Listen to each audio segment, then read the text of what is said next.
कर्ण की मृत्यु के बाद जब कर्ण के पराक्रमी पुत्र से पांडव का हुआ सामना, क्या कर्ण के पुत्र ने लिया था कर्ण की मौत का बदला? जब कर्ण का वो पुत्र पांडव के सामने आया तब पांडव के होश उड़ गए। उसे देखकर भगवान श्री कृष्ण भी आश्चर्यचकित हो गए। कर्ण का वो पुत्र पराक्रमी कर्ण से कम नहीं था। उसे हरा पाना समस्त पांडव के लिए भी असंभव था। आज के इस वीडियो में कर्ण के इस पराक्रमी पुत्र के बारे में जानेंगे, लेकिन वीडियो में आगे बढ़ने से पहले अगर आप कर्ण के दानवीरता और उनके मित्रता को पसंद करते हैं तो इस वीडियो को लाइक करें एंड चैनल को सब्सक्राइब करें। तो चलिए अब करते हैं ज्ञान की बात।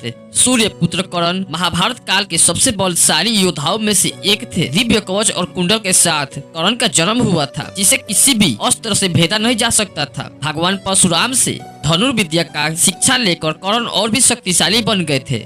पांडव पक्ष में कोई ऐसा योद्धा नहीं था जो कर्ण का सामना कर सकते थे, इसलिए कर्ण को मारने के लिए अर्जुन को छल का सहारा लेना पड़ा था। कुरुक्षेत्र में जब कर्ण के हाथ में अस्त्र नहीं था तब अर्जुन ने छल से कर्ण का वध कर दिया था। ये कहानी तो सब जानते हैं, लेकिन ये बात कोई नहीं जानता कि कुरुक्षेत्र युद्ध के बाद कर्ण के पुत्र ने लिया था कर्ण के मौत का बदला। कर्ण के वैशाली नाम की एक पत्नी भी थी जो बहुत ही चतुर चरित्र और पतिव्रता थी। कर्ण की इस तरह वैशाली का जन्म एक शुद्ध कुल में हुआ था। वैशाली दुर्योधन के सारथी सत्यसेन की बहन थी। कर्ण ने अपने पिता अधिरथ के कहने पर वैशाली से विवाह किया था। कर्ण के मृत्यु के बाद कर्ण के साथ ही वैशाली सती हो गई थी। कर्ण और वैशाली से विषसेन, विषसेतु और सुनेर इन 3 पुत्रों का जन्म हुआ था। कर्ण ने ही अपने पुत्रों को शस्त्र का ज्ञान दिया था, इसलिए कर्ण के बेटे भी कर्ण के समान ही पराक्रमी थे। कर्ण के बेटे विषसेन ने तो महाभारत के युद्ध में तबाही मचा दी थी। अपने पिता कर्ण के साथ विषसेन कुरुक्षेत्र में युद्ध करने उतरे थे। विषसेन इतने शक्तिशाली थे कि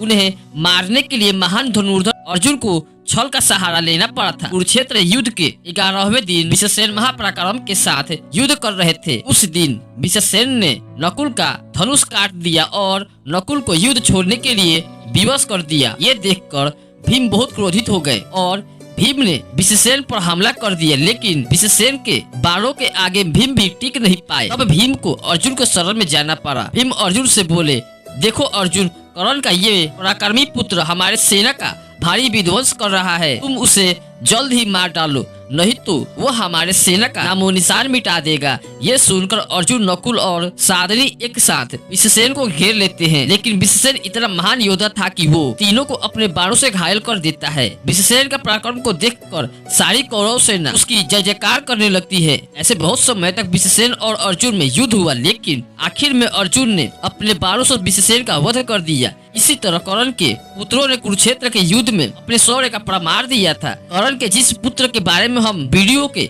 शुरू में बात कर रहे थे वह वृषसेतु इस धरती के आखिरी योद्धा थे जिन्हें ब्रह्म अस्त्र, वरुणा अस्त्र, अग्नि अस्त्र और वायु अस्त्र से बहुत से दिव्य अस्त्र का ज्ञान था। वृषसेतु के परिवार के सभी मर चुके थे।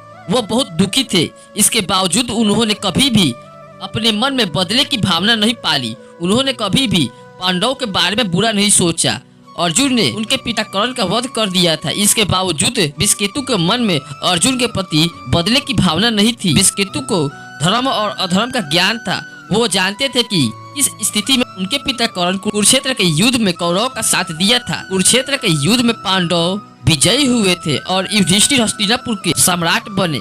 कर्ण के मृत्यु के बाद पांडव को पता चला कि कर्ण उनके ज्येष्ठ भ्राता थे। कर्ण के पुत्र विषकेतु कुरुक्षेत्र युद्ध के बाद भी जीवित थे। तब पांडव ने विषकेतु को अपने महल में बुलाया था। विषकेतु अपने पिता की तरफ बहुत बहादुर थे, इसलिए पांडव के बुलाने पर वो बिना किसी भय के उनसे मिलने चले गए। विषकेतु ने सोचा कि अर्जुन और सारे पांडव उन्हें पसंद नहीं करेंगे क्योंकि कर्ण उनके पिता थे। उन्होंने सोचा था कि इस वजह से पांडव उनके साथ बुरा बर्ताव करेंगे, लेकिन यहाँ विषकेतु गलत थे। महल में जाने के बाद विषकेतु ने देखा कि कुंती समेत सभी पांडव पश्चाताप के अग्नि में झुलस रहे थे।